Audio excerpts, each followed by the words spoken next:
Yay. Good morning, everybody. I'm so excited to be here with you. I walked in and I saw all of the mirrors and people in equity shirts. At first I was feeling like a hot mess, but then I saw like your excitement and it boosted me up, so I'm so excited. And then I have to follow kindergartners who are so cute. It's a setup, but nevertheless, like that was such an impactful way to start the day with them teaching us. So I just really want to talk a little bit about the why, right? So the why we do this work and the why we need to talk about equity as we do this work and think about equity the entire time that we're doing this work. A little bit about me. Sorry. I roam a lot, so if I end up somewhere out there, it's okay. But I really want it to not be me telling you. I want us to talk and have a chance to learn from each other. I don't know that everybody at every table knows everybody else at the table, but when I coach my teachers, one of the things that I try not to do is to come into those meetings thinking that I'm going to tell them how to be better. There are things that they're doing already that are good, and I like to know what those things are. There are things that you are doing already that are good, and you should know what those things are. Sometimes we're in our own buildings, in our own offices, and we're like, am I doing this right? Is anybody else thinking this? Is anybody else seeing this? So when we're in spaces like this, where we can come together and learn from each other, it doesn't get any better. So I am amongst my brethren, my people, who are doing this work. And I really wanted to just, before I dive in, just say thank you to Krista, who I had an opportunity to meet earlier this year at SISC, where I did a session with a colleague, Africa Afeni Mills, who was going to be here, but her schedule didn't permit. And it's called Equity in Action. And so I met Krista there. And from there, we've talked a little bit about your equity journey and what you're doing and why you're doing it. And I just have to applaud you for wanting to have that at the forefront of all of your work. So I wanted to say that first. Let's make sure I turn that on. Oh, that's the wrong way. That's the right way.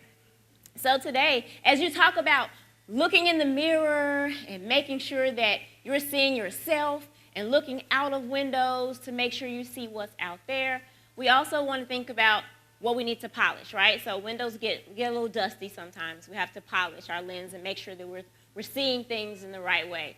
So I also subscribe to the power of 3, but today I'll wrap it into 5. I just couldn't get it in 3. But we'll talk about five ways we can do that. And I want to say there are no absolutes, right? So I could probably think of 10 things. You could probably think of 20 things. But we're going to just try to keep them in a really compact 5 things that hopefully you can take away. But why this work? Why polish? Why stop? Why pause? Why think now about equity with all of the different things that we have going on as educators? And it's because we have all those things going on as educators. We get busy. We mean well. We're bouncing from this place to that place to that place, and it's like, oh my gosh, in a day you do 15,000 things, and then you leave and you sit in your car and you're like, did I do good stuff today, right? And if we are constantly having equity at the center of all things, we know that there's something that we did that was good that day. So I want to say, too, that I don't come here today as a hand smacker or a bless your hearter, right? I am from Memphis, Tennessee, so straight in the South. I was like, I texted my friend Morgan, who's here with me from Better Lesson, and she lives in California, and I was like, in California, is it like anti-California to wear stockings? So I was like, I'm going to wear them. So Southern. So I'm going to do it. She was like, oh, we're inland. I think you'll be okay if you wear the stockings. But I want to say that I'm not here to be that Southern bless your heart. Oh, those people in Kern County, they're trying, but there's just so much more that they could be doing. Bless their hearts. They had that symposium. They tried, didn't they? Or a hand smacker. I'm not a hand smacker. I stand here as a work in progress. And I think we all sit here and we come here as works in progress. We come here because we know that there is something more that we could be doing. We come here because we know there is more that we want to be doing, right? For our teachers, for our students, for our communities. That's why we're here. So let me just say that, let me park that I'm not going to bless your hearts today. All right. But the why. We know we start each school year, or we end on each school year, we reflect on the why we do what we do, why we do what we do for teachers, why we do what we do for students, why we started this work in the first place, like what brought us here. So I want to just start with my why. My why is big. All of our whys are big. And then I want to talk about my equity why, and then dive into our 5 together. So for me, that's my mommy. I'm almost 45, but I still say mommy. And when I go home to see her, I take a nap in her bed because that's where I'm comfortable. Just being in her presence makes me feel happy. And she was the first person to reach out to me this morning just to say, you're going to do fine. I know you're tired. You've been running from here and there, but you'll be okay, and I love you, and you're the best educator I know. She always gives me that. And I said, oh, I put you in the presentation. You're the first thing. And she said, not that ugly picture of me in the animal dress. It's like, yes, I did. That's the one. That's the one that I love. Because in that picture, I'm just about to go to college. I know that I want to be a teacher at that point. I am 17, almost 18. And that night, we were about to go to different concerts. She was about to go see, I don't know, Luther Vandross or Patti LaBelle or somebody. And I was on my way with my friends to go see Belle Biv DeVoe. And if anybody is my age and you have, followed them, that girl is poison, right? You know that the overalls, like that was really popular. And I really dressed mine up with like a butterfly belt. But I think, when I look back at that picture, even though my mom hates that dress now, I just remember like how much hope I had, and like school is almost out, I've almost graduated, I'm about to go to college, and I'm going to become eventually this great teacher at some point in my life. And then I went to college. That's graduation day with my dad, and at that point, didn't have a job, didn't know where I would teach. I thought that I would be an elementary teacher. I did K-12 because I just couldn't make up my mind. It was like maybe 3rd grade, maybe 4th grade. I don't know. I'm broke, just need a job. But at that point, I was excited, and I knew that I wanted to be a teacher from way, way, way back when, probably in the 4th grade, when we were talking about eyesight and seeing. My 4th grade teacher, I felt as though she saw all of us. She could see us, she saw our flaws, she didn't care about it, and she made us all feel that we were the most special student ever. And so at that point, I remember thinking, I'm going to one day be just like Mrs. Elian. That's my why. I want to make students feel the way that she made me feel. And I didn't have a clue what I was about to do or what barriers I was about to face. I'm going to jump to 2nd year and then go back to 1st year. That's me after finishing the 2nd year-ish with one of my students who now, and I wish I had the picture, we still are in touch. Her name is Marticia, and she got married just last week, and I didn't have a chance to make it, but another student got married, and I was able to make that one. But just those relationships and just knowing that you have a little tiny piece of their life that is memorable to them, that you can be there, that's a part of my why. So I always think about her and all of the different students that I've had over the years.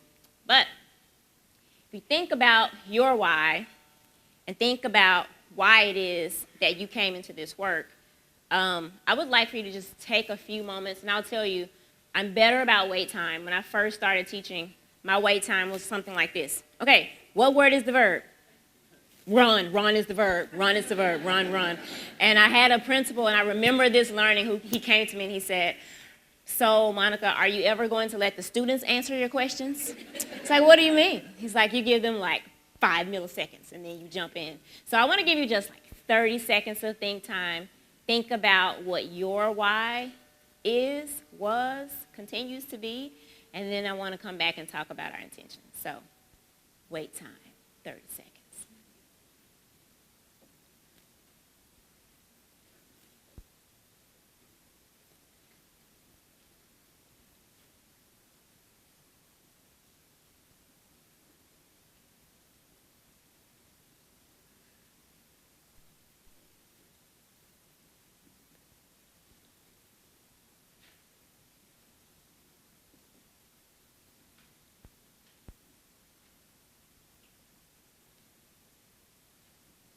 So you have your why. And I know this isn't the first time you've thought of your why. You think about your why all the time. We have to always think about our why. And I know that the why that you came up with was a pure why. It was pure intentions. All of us went into education because we wanted to do something pure and good. I don't know very many people who are just like, I'm going to be a teacher because I'm going to mess some kids up, right? I'm going to go in there. I know why I want to be a principal. All these teachers, I'm going to make it hard, right? That's not why. We do it because we have the purest intentions, because we know that we want to make somebody else's life better. That is why. That is whatever you thought of, it went back to that, did it not? I saw it. Thank you for head nods. I love head nods. I appreciate that. But we thought about that. The thing, and when we came into this profession, we sought out those other people who had pure intentions too. We know that there are those who were just like, yeah, and you look at them and you're like, why did you become an educator? You don't like kids, you don't like people, why do you come out of the house, right? We know those people. So I'm not like I know that they exist, that they are, sometimes they're in our profession and we have to do what we have to do to let them find something else to do. But the majority of us, we know that we came into it and we looked for those other people who have pure intentions, because then they help us sharpen and sharpen and sharpen and get better. The thing about our intentions, though, is that we have them and then we step into our workspace and we're just inundated with all of this, right? All these words we've talked about: special education, modifications, 504, inclusion, this, STEM, STEAM. Oh, there's so much.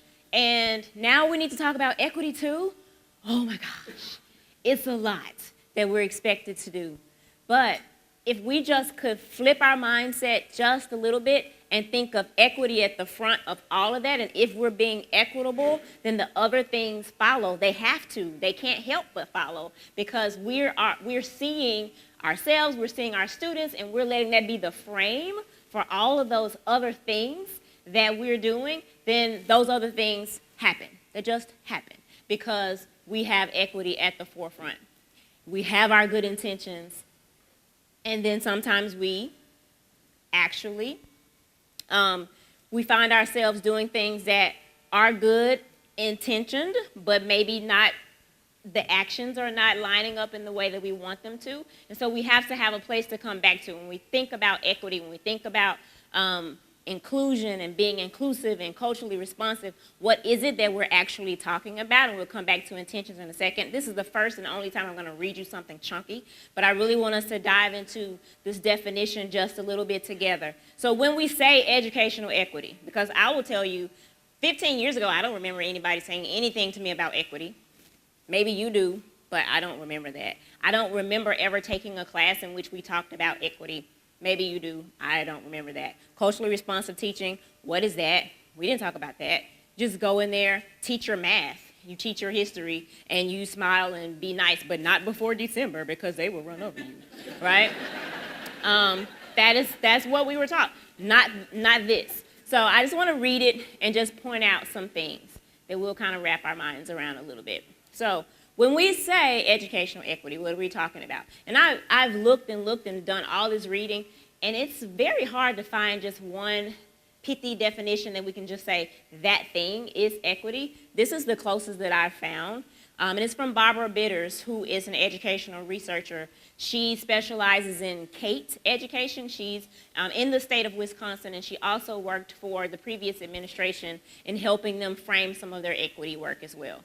But she says through her research that equity is the educational policies, practices, and programs necessary to A, she has an A and a B, eliminate educational barriers based on gender, race, ethnicity, national origin, color, disability, age, or other protected group status. That's a lot. But what's key there to me is eliminating educational barriers, right? And in order to do that, we need to constantly think about what those barriers are, and the things that we even think are not barriers, look at them too, right? So, super important.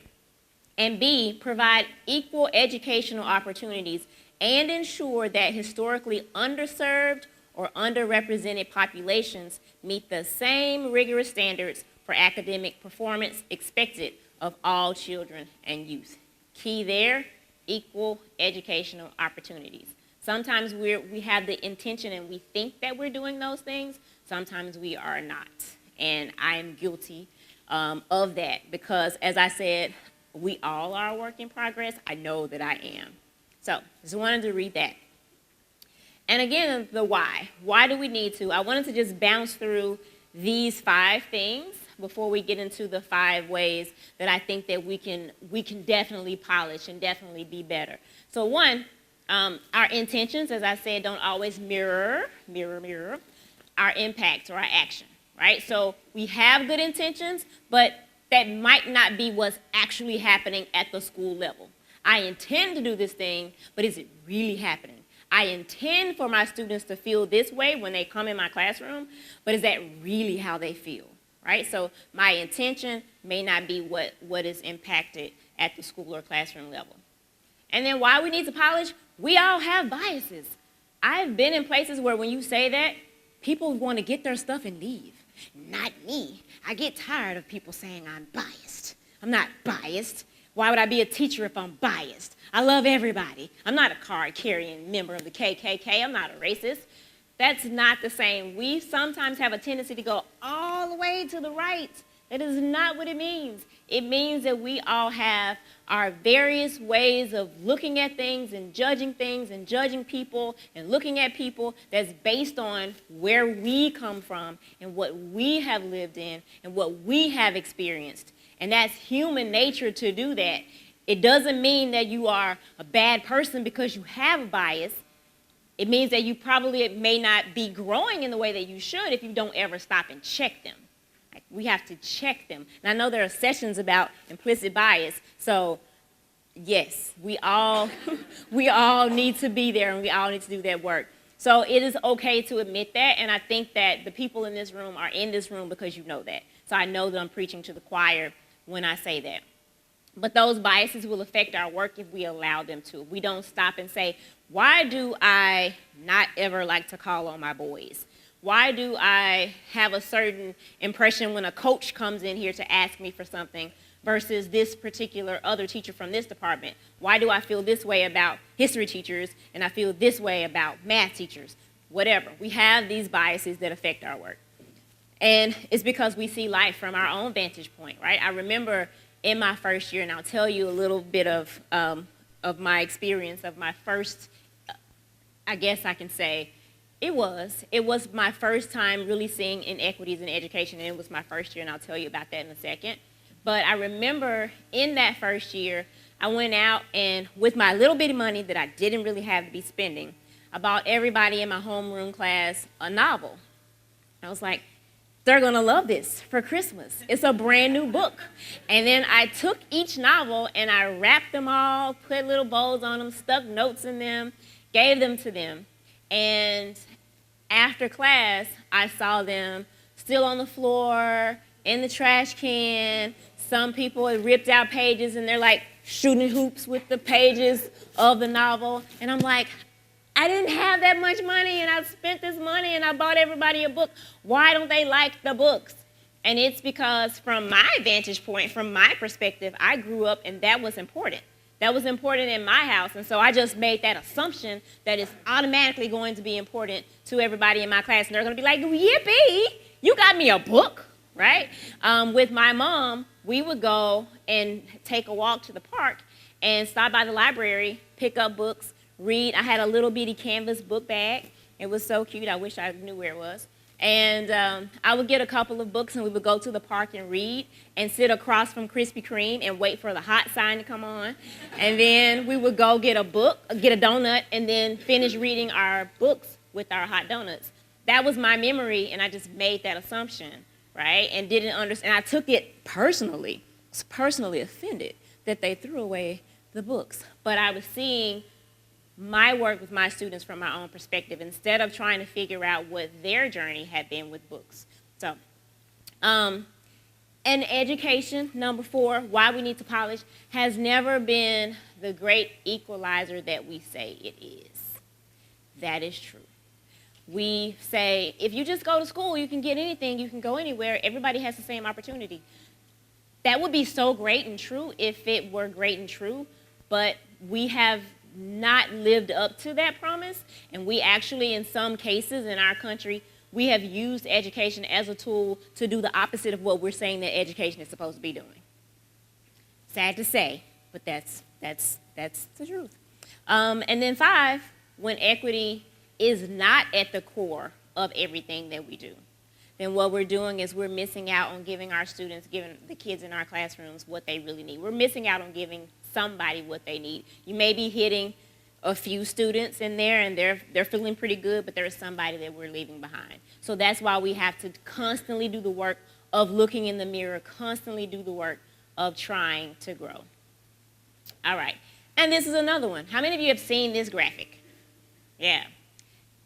And it was jarring to me when I first saw it. This is another reason we have to constantly do the work of polishing. Just take a look at that for just a second.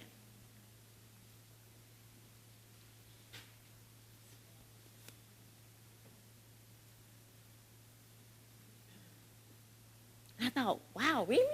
It's like, yeah, those are the years. Let me go back and look this up. Oh, yes, these are the years. And look at where we are now in the green.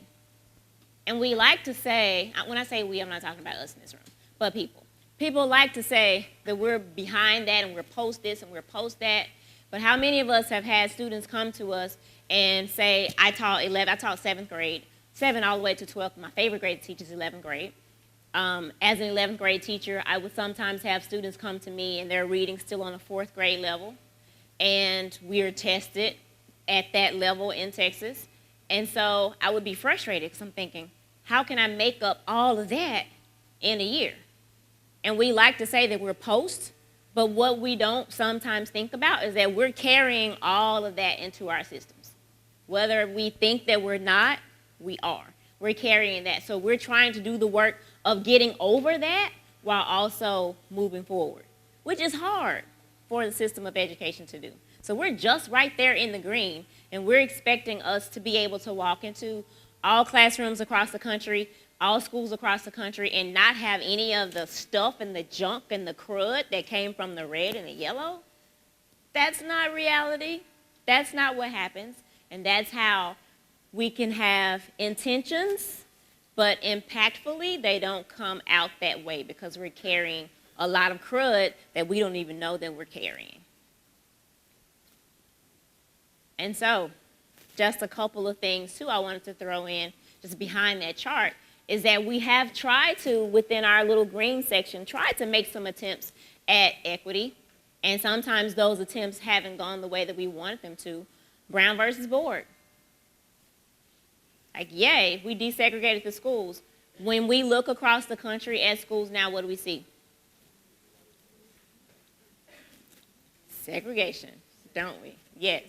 Still segregated, even more so segregated than we were then, which is scary to me. How is that even possible that we are that way?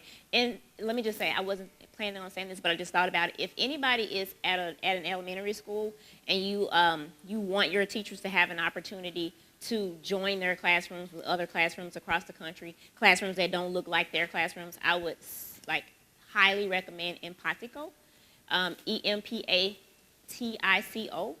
and it is free, and they do amazing curriculum. It's already done for you, and you can. I have a friend who is in Memphis, and a friend who is in New Jersey. My Memphis friend has a class of all black students. My New Jersey friend has all white students. They've joined their classes. They work together through Skype, and it's amazing. But they're trying to do the work of desegregating by allowing those students to have those relationships with each other. They're working on some curriculum for middle and high school, but it's not ready yet. But we've tried, and we have not been successful. I can tell you that I also didn't realize that even though we had the intention of that being something that was going to be super positive for all kids, for all educators, that when you go back and you do the research, and I was so privileged to go to Topeka and spend some time there last year really, really diving into this and learning about it, is that when we look at the the landscape of our educators across the country and why we don't have as many black male educators, why we have far fewer educators of color in general, it has to do with Brown versus Board. We have 2% black male educators in this country, 2%. And think about all the black males who are in our schools, and they don't have representation. Black female teachers, black teachers in general, were kind of pushed out because when we when we desegregated, well, you don't have as many positions, and so you pushed out those teachers. And that's why we look the way that we look as a system of education. We have more white female teachers than anything, and that's directly related to that. And so we need to constantly do the work of polishing all the time. No Child Left Behind. We're like, that's going to be the great equalizer. That's going to be the thing. We give everybody the same test. Doesn't matter if they have disabilities. Doesn't matter what they have. Everybody will rise to this by this many years. In 10 years, sure, teachers can get there in 10 years. And what did it do? We already know what it did, right? So when I went to Topeka and actually touched these documents and had a chance to really dive in and look at this, I was really, really, really floored at what I saw there. And just last year, someone was commissioned, and I hate that I cannot remember his name, but a brilliant artist who did this wonderful picture that's now hanging in the Capitol. They didn't have anything about Brown v. Board at the Capitol in Kansas at all. They weren't even, thinking about it. And someone commissioned him, and now that's hanging. We got to see it still in his studio. But I would highly recommend you taking a look at Malcolm Gladwell's podcast, Revisionist History, and Mrs. Buchanan's, what is the name of it? Mrs. Buchanan's Enlightenment, I think it's called. Some people have nodded. Please look that up. It will blow your mind, because there's so many things about Brown v. Board that I didn't know and I was not taught as an educator. But this is why we have to keep polishing. This is why we have to do the work. So I would say, first of all, in my 5 things, that work has to be internal first. I love that Krista is using the theme of mirrors. We have to constantly look at self first. And I know that that's hard, because we want to absolve ourselves and we want to say that we are good people, and we are, but we have to make sure that we're doing this work. And along the way of all the other things that we're doing, number 1 has to be done always. First, we're doing that internal thing. What things from that yellow and the red have seeped into your interactions and your actions in your schools every day? Just take a good old, long, hard look. I just finished reading. We have a diversity, equity, and inclusion group at Better Lesson. We meet on Fridays, and we're just like, we're going to watch this movie and talk about it. We're going to read this book and then talk about it. If you can do something like that with your staff, it changes people, I will say. And we just finished White Fragility. Highly recommend it. It is a white woman, Robin DiAngelo, writing the book for white people. But as a black woman, she spoke to me. It is a great book. Now, when you are reading it out in public, people look at you like, white fragility, what is she about to do? But highly, highly recommend it. I learned so much about education and just the systems in our country. But we have to keep doing this work, because when we step into our schools and we do this work with students and we do this work with teachers, everything that we do, everything that we say tells our teachers and tells our students who we think the worthy people are and who we think the people are who are not worthy. When we punish teachers for speaking out, when we reward silence, right, we're saying, hey, this is the way that it is, and I really don't respect what you have to say, and I really don't respect you as a person. We have to constantly do the work. And the secret, though, there is a secret, I think, in education that keeps us from making the moves that we need to make. And that secret is that we, as educators, have a hard time saying that we still need to learn something.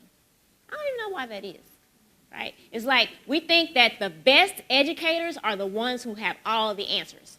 I have all the answers. I'm the educator. I'm the expert. I've got this. I can't show up and say I don't know. But what if you flip that when you look in the mirror and you say, the best educators are the best learners. They're learners first.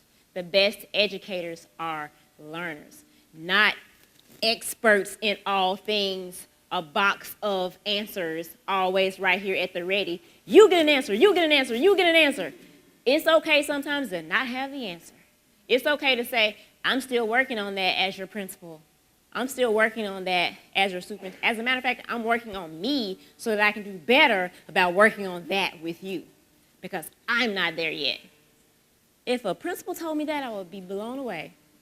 Like, really? It's like telling a student that you're sorry. I messed up. I didn't teach that right. Like, oh gosh, really? You messed up, right? So being able to say that, not being able to say that is what keeps us in one spot, because we're too afraid to not have the answer. So we have to constantly be doing this work. There is a TED Talk, and I didn't link it in here, and let me check my time, because I got 9, okay, good. There is a TED Talk by Jay Smooth. I just recommend you look that up too when you have a second. I think it's about 9 minutes long. But he talks about how he used to be so afraid to talk about race or to talk about equity, to talk about anything that was uncomfortable. He's like, I'm just not going to talk about it. And then one day he decided, you know what, I'm going to have this difficult conversation. And it's funny. And he uses the analogy of thinking that, he says, you talk to people and you're like, they go, oh, I went to that one, equity workshop. I'm good.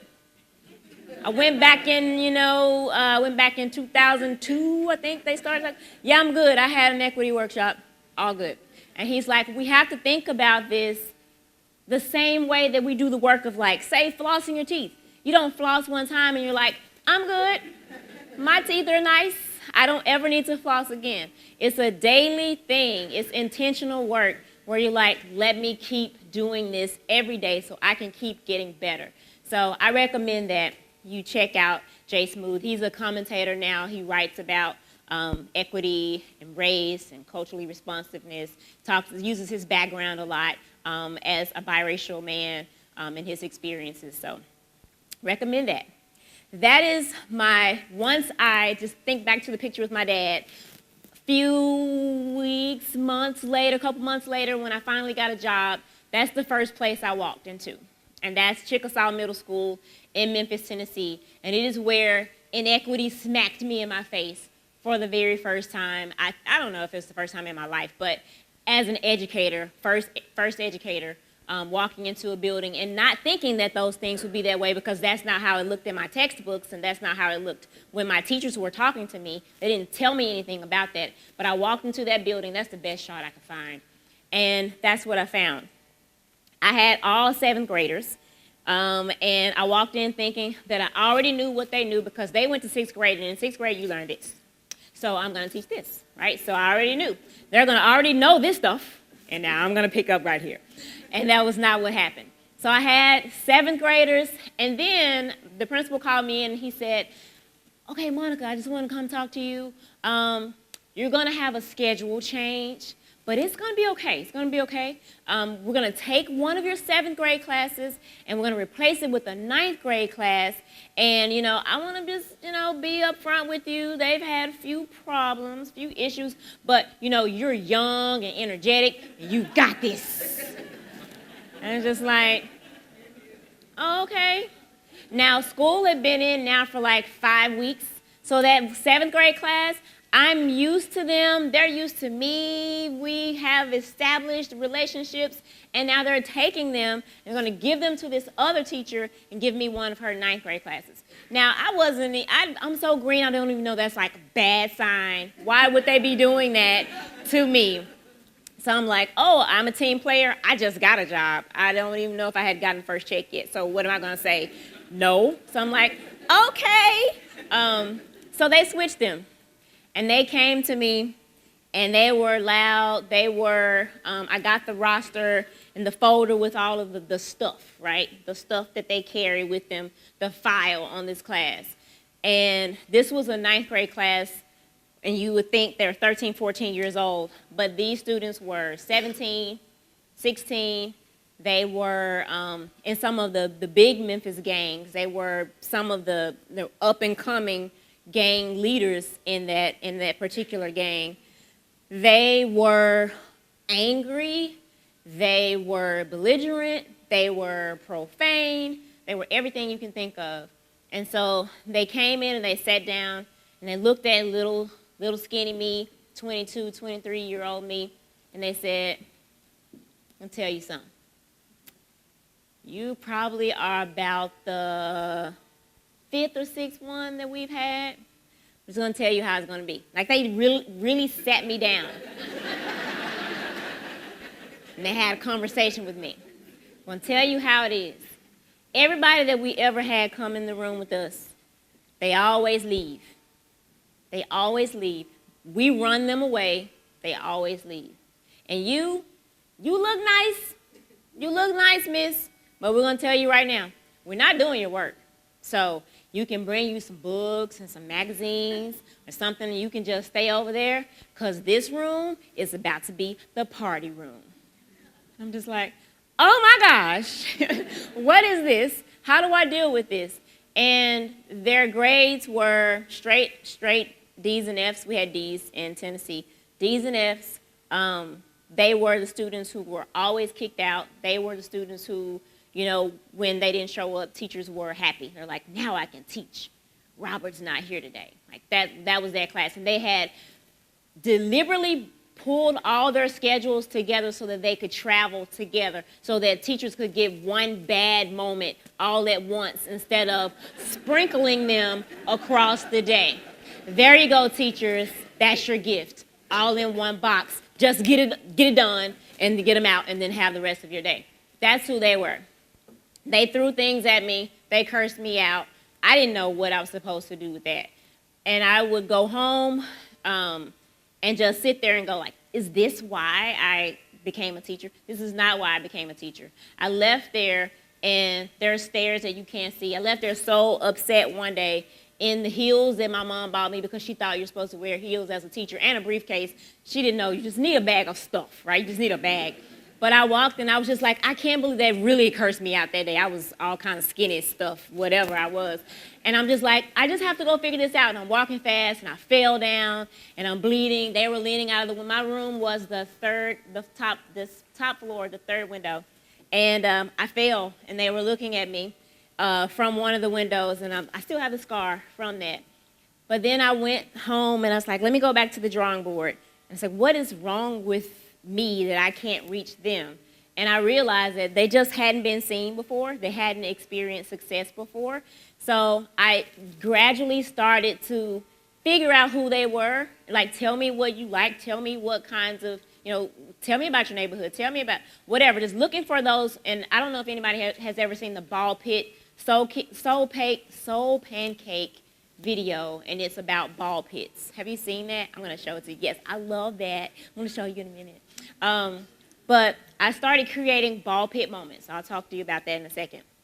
Just to talk to them and figuring out what I could do to make them feel successful. So just a little bitty thing, like we may work 10 minutes and then they do whatever, okay? And then next time we work 20 minutes and then they do whatever. But just going through the process of seeing them, by December-ish, around time for winter break, I had them. And they liked me, and they didn't call me names anymore. As a matter of fact, they were very protective of me. And they were like, if somebody messes with you, miss, got you. Right? Got you. But they felt seen. They felt successful. I had many days that I wanted to quit, and one day they told me, just quit, go on and quit. And I said, I can't quit. I won't quit. I live with my mom. I don't have any money. I'm not going anywhere. So I'm going to get you to learn. And I stayed the course, and then December they gave me a party. It's like, oh my gosh, they gave me a party. And then I was called to the office, and the principal said, Miss So-and-so says she wants them back. She's going to give you back that 7th grade class.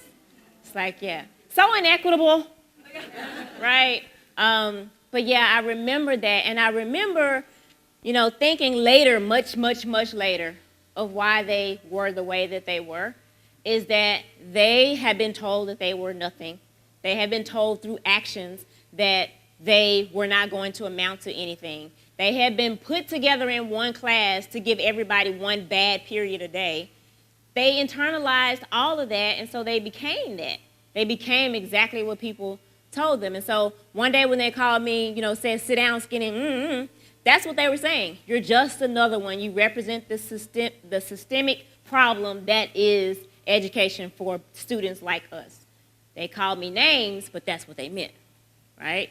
So that was my first time. But that is who I wanted to be.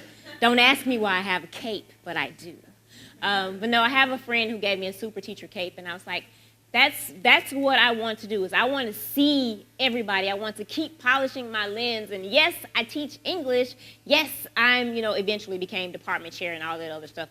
But yes, I am that, but I want to be that for students. But I failed time and time and time again. And in this work of doing equity work, we won't always feel like we need a cape. We're going to leave some days going like, let's just go back to teaching school the way we taught school, because it's too hard to talk about equity every day. We won't always feel like we deserve the cape. We'll mess up, say the wrong thing. That's okay. Ask for forgiveness, and let's keep it moving, right? It's okay.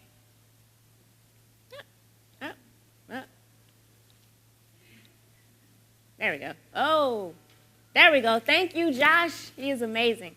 So I will say I think I had a slide before that just said that one of the great things that we can do as educators, one of the first things that we need to do, besides always doing the work of looking at ourselves and doing that work, is to try our best to see our staffs and to see our students. And so this particular video is by Soul Pancake, and it is just a ball pit in California, and each ball has a prompt on it.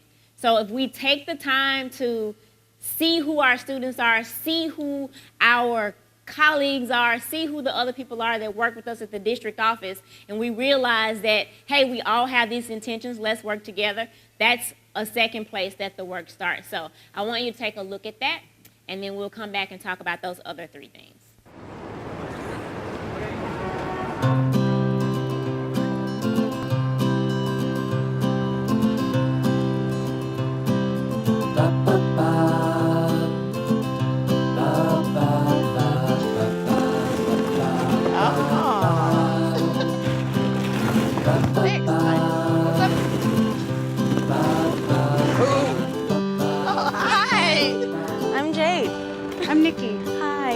I have never, ever been in a ball pit before. What? You've never been in the ball pit? No, never. You gotta go. No, I've seen them, but I've never been in one. I remember these ball pits, like kids threw up in them.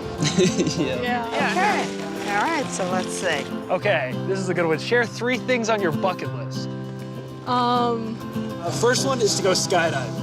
I want to go skydiving. Have you ever had those dreams where you're just like floating and, you're flying and everything? Scuba diving is just exactly that. Don't you get afraid of drowning or being underwater, getting attacked by an octopus, or any of those things? I want to learn curling. What is it? Like that Winter Olympic sport. Oh, all right, where you slide the yeah, puck thing? And then it's like bowling and sweeping. Find one thing you have in common. Do you play sports? Not currently. I play soccer, so. Soccer? Yeah. All right. Actually, I play the drums. Do you play any instruments? I quit everything I ever tried. All right. Actually, fun fact, these aren't real teeth. Yeah. I have a flicker tooth. Really? Ah! Oh my God! No! I can't. Wait. What? My front tooth. Oh my gosh. What? You don't even understand. I swear to God, I feel like someone planted us here for this reason. Destiny. Describe the first time you fell in love. Oh, I think it was kindergarten. I don't remember his name, but he was beautiful. I was in the Navy, You were in the Navy? and my husband was in the Navy. Long story short, before he ever kissed me or we were ever really together, he told me he loved me. 24 years later, we're more in love and we're better friends than even from the very beginning. That's true love in its finest. Talk about someone who inspires you. Is it all right to talk about somebody that's a religious character? Yeah, why not? This is our ball pit. We can talk about whoever we want, right? Jesus. All right. Just my peers. They're all creative in their own ways and have their own realities and own lessons. I just grow from everybody else's as well as my own. Martin Luther King, I think, because the fact that we're sitting in this box together is a big deal, you know? You know who inspires me, believe it or not, is my daughter. She is everything I ever wanted to be. All right. Talk about the experience that changed your life. Oh, that's a good one. After my wife decided that it was time that we split, I started to have a different perspective on life. I saw women differently. I saw relationships differently. I think I became more appreciative of women. How old did you say you are? 20? Yeah. Okay. At the age of 21, I was diagnosed with multiple sclerosis. And it pulled the rug out from all my plans. It really changes the way you look at things. My grandmother has it. Who does? My grandmother. There's our comment. We found the comment. We found the comment. That's why it was still here. We found the comment. Oh, create a secret handshake. Okay. Okay, but nothing was spit. Okay, so that. I need both hands. Okay. So this. And then whoever gets on the top makes a flag. Oh, now I forgot what it is. And then like maybe a little twitch in the middle. 1, 2, 1, 2. High 10. All right, we did it.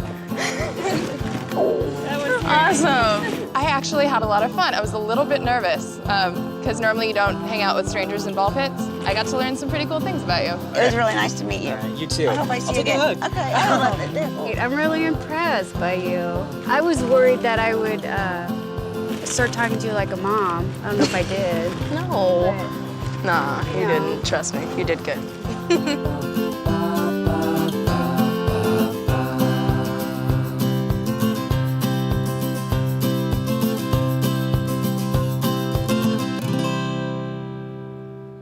So Pancake, subscribe. It makes me smile so much.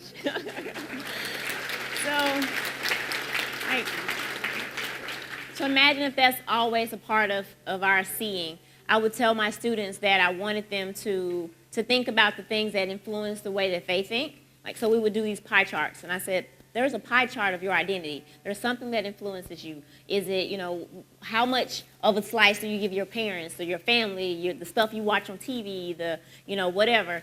And when we would meet people who would come into our classroom or we would have conversations and they would disagree with each other, they would say, it's because they have a different pie chart than me. It's like, exactly. So imagine if we created those ball pit moments in our schools, in our districts, where we always found some time to just take a few minutes, right, to reflect on the things that bring us together, to see other people. Because when you see other people that you don't know and you see what that common thing is, that unworthiness that we unconsciously say that they have, they become more worthy and we work harder for them. So I love that video. So I want us to have a ball pit moment, right? So 3 minutes. And I just picked because talking about equity sometimes can feel heavy and hard, so I chose a toy. A toy that you always wanted as a child, but you never received it. We're gonna do 3 minutes, just talk to the people around you, and then we're gonna come back and run through these final 3. And I'm gonna come and snoop. Let's see. And there's a timer on there. Boom.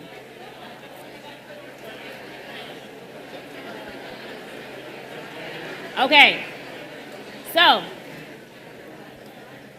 equity begins with your eyesight and your ears. If you're not stopping to look, if we're saying, oh, I don't see color, or I don't see disabilities, I don't see poverty, I don't notice that stuff at all, if I don't see, right? Well, we have to see and we have to hear. So imagine, and I'm so awesome that there is actually a principal who has a ball pit PD, and we were talking about that back there. But imagine if you switch out the questions, right, and make them about education, classrooms, having teachers have these conversations with each other. Or I should say, for me, it was an easy bake oven. I wanted it. But I had this question as a journal prompt one time, and I told my students about that. And towards the end of the year, they got me one. It's just like, I was 36 years old crying over easy bake oven. Yes.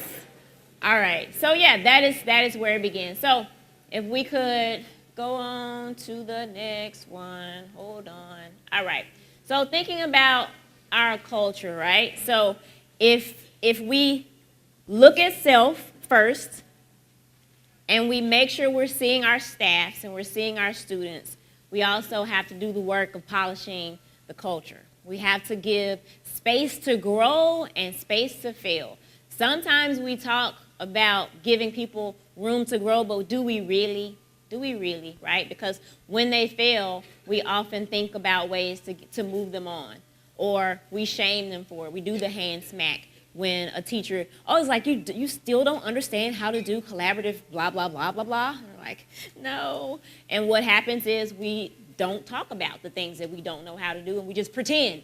We don't want people in there pretending, right? So we want to give them the space to grow and the space to fail. It's okay. I'll provide you with somebody to help you. This is how we can do it.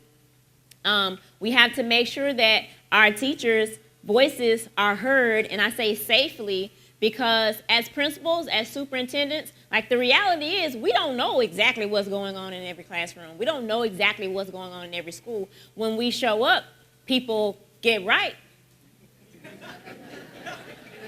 But is it always right?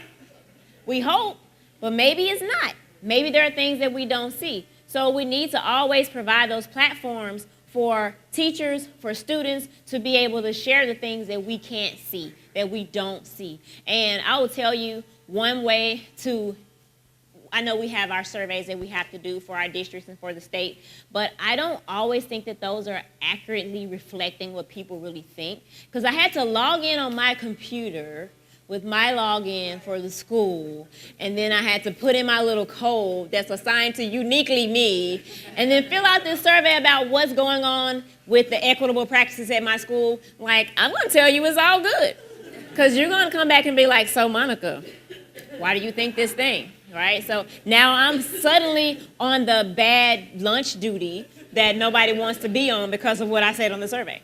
So if we really want to know how we're doing, how the kids are doing, how the teachers are doing, we need to provide the platforms for them that are anonymous so that we can gather this. And then once we get it, we need to not be offended by it. We need to see what we need to do to dismantle whatever is inequitable about what they're sharing. And then they need opportunities, our teachers do, students do, to collaborate with each other in a safe space where they can say what they don't know and what they don't understand, right? And then finally, one of the things that we have to do culture-wise is make sure that when we do talk about equity, is not these 5 teachers of like, y'all are the equity avengers, and the rest of us are gonna be over here having school. And when we need to do something, let us know. That's not how it works. Culture-wise, that has to be something that's established, like at this school, equity is the umbrella. Everything else falls underneath, right? We don't look at it as an aside. Now, if there is a group that is like the core group who's going to bring initiatives, who's going to recommend that certain books or a PD that they're hearing about, great, but they shouldn't be the ones carrying the equity load, because the equity load is a big old heavy bag, and it shouldn't fall on just those few people or just the principal. Should be everybody doing it. So it has to be embedded in the culture. In faculty meetings, there should always be talk about it. In district meetings, there should always be talk about it. It should be on the calendar. These are the days that we're specifically going to be talking about equity. And these are the days that I want you to bring the things that you're seeing on your campuses that we need to address. What is it that we need to address at your campus, and how can we help you district level? How can you help the teachers and the students in the classrooms at the school level? It needs to be like parked on there. This is what we talk about because this is what we believe in. If it's like, yeah, we can maybe talk about it this day. No, it's what we talk about because it's our umbrella on everything that we do. Checking time, and I'm running loud, so let me hurry up. And then we need to think about ways that we're going to polish the curriculum, right? So thinking about what it is we put in front of students and how are we approaching it. If we think about it as this is what we always have taught, and so it's been serving all of these students until now, so why should we change it? Then we're never going to make those moves. We need to think about what the content is, and is that being developed with multiple perspectives, or is it just those department chairs who are deciding like this is the thing that we're going to teach? It should be everybody thinking about what we're teaching, why we're teaching it, and as an English teacher, I know that whatever I put in front of my students in terms of literature, I'm telling them who is important, because this is who I want you to read, and I'm telling you what is important, because this is what we're reading about. But everything that we teach, even if it's math, the way that we teach it tells what's important.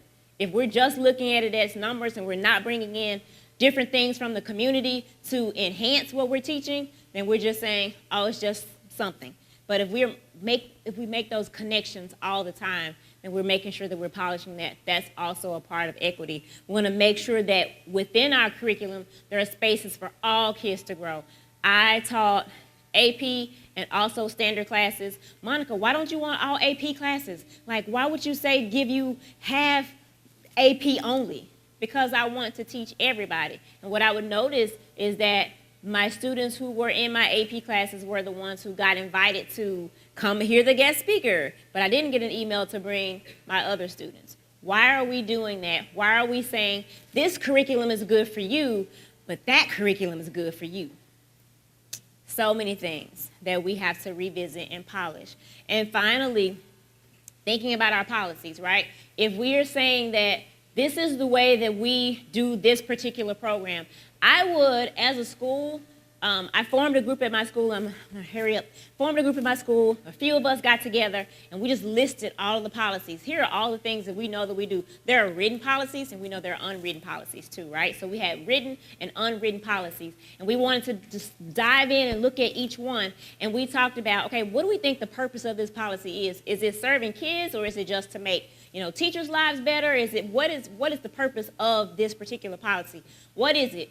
So all policies in school, if every year they're not audited, it seems like too frequent, but every year, whatever the things are that we do that we've always done, we need to look at them and figure out why we're doing them. What is the purpose of this policy? Why are we doing it? And who's being served? Is it serving kids? Is it not serving kids? And was that policy developed with input, or did it just come from top down and now teachers have to do it? Is it coming just from the teacher and now students have to do it? Thinking about what those policies are all the time, we're going to make sure that we're not catering to certain students. I taught in a school that had a school within a school model. Sounds good intentionally, sounds good as far as intentions go. In theory, we're going to have this set of students who are going to apply to be in this program, and then we're going to make sure that we provide these resources for them to do this and this and that in STEM. And then other students, we're just going to have school as school. Well, in order to get in that program, you had to have a parent show up, and you had to have this and that and all these forms. And what was being done to make sure that that was open to everybody? Nothing. So the parents who had the time and who had the money to do it did that. And what happened? We have segregation now in that school. You have these students, and you have those students. You fund these students to go on this field trip, and you say because you're not in that program, you don't get to go. That's still happening in 2019. And I don't understand why. So what we've done is Brown v. Board, thinking about that whole diagram, we stepped back and we have institutionalized the things that were in the red and in the yellow. And we're doing them in the green, but we're saying it's because we have a school within a school model. That's why we're doing that. But we're going backwards, right?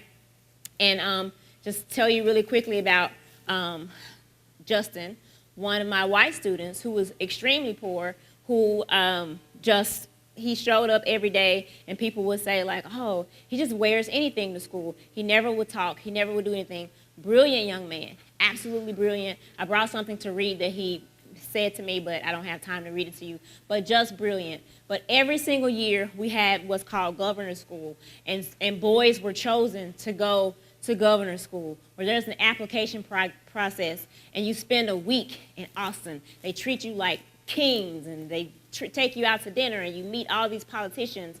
And every year, it is a group that the boys call themselves the country club boys. They're the ones who go every year because our counselors go and seek them out in classes and say, come, I want to tell you about this program. You should apply so you can go to governor's school. And students like Justin would never, ever get to go. But then there were some of us who had to advocate for him, and he was able to participate in that. But again, therein lies the problem of eyesight and having our biases affect the decisions that we make for kids. We have to constantly look at these 5 things. We have to constantly do the work, our internal work, figure out self and say, why do I think that certain thing?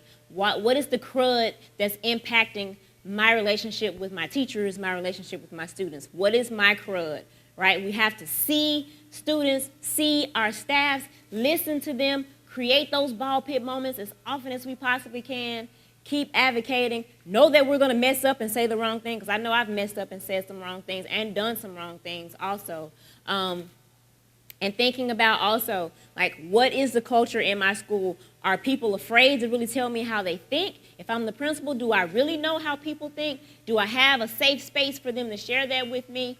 What curriculum am I putting in front of my students? What curriculum am I requiring my teachers to teach? And am I asking them if this is working? Am I asking them what's already going well that we can build upon? And then finally, every year, thinking about our policies and auditing them and refreshing them as often as we possibly can. And I know I'm out of time, so I would just say, oh, I'm right on time. Yay! I would just thank you so much. Thank you so much for doing this work. I have resources. I have slides that principals can use in their schools to start the conversations. I've shared those with Krista at CISC. They're available if anybody wants any of my stuff. All my stuff can be given to you. We'll dive more in. If I meet some of you in the session later, we'll talk more about this in depth. So thank you for having me. I appreciate you. Thank you.